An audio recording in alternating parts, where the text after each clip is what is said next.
Hi guys, আজকে বেগুন আলু দিয়ে মাছের তেল করছি। তো কীভাবে করি আমরা বাড়িতে ঘরোয়া আপনাদেরকে শেয়ার করছি।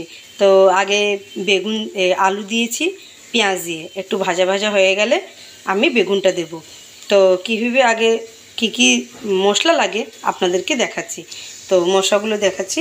এটা হচ্ছে আদা রসুনের পেস্ট, ধনে গুঁড়ো, জিরে গুঁড়ো, হলুদ, লঙ্কা গুঁড়ো, নুন আর মাছের তেল। এটা নুন দিয়ে হলুদ দিয়ে এটা মাখিয়ে রেখেছি। আর বেগুন, টমেটো, এটা হচ্ছে মাছের তেল। এবার কীভাবে মশলাগুলো দিচ্ছি আপনাদেরকে দেখাচ্ছি।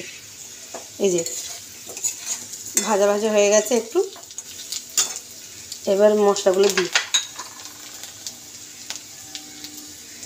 এটা হচ্ছে আদা রসুনের পেস্ট, এটা 2 চামচ আছে।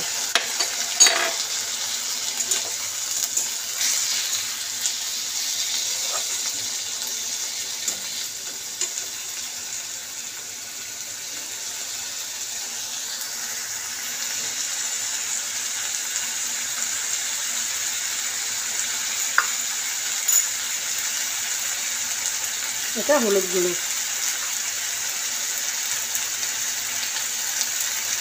দু চামচ দেবেন।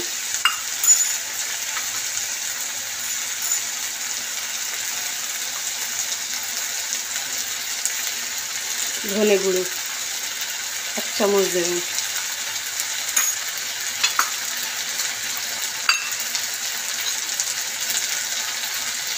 জিরে গুঁড়ো 1 চামচ।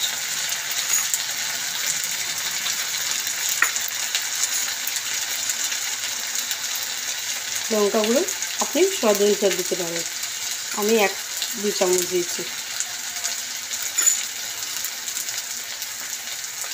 এবার টমেটোটা দিয়ে দিলাম।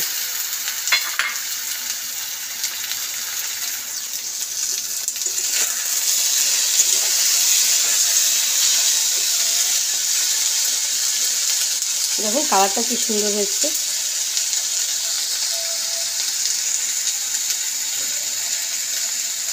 আর নতুন নতুন রেসিপি দেখার জন্য আপনি লাইক করবেন, সাবস্ক্রাইব করবেন।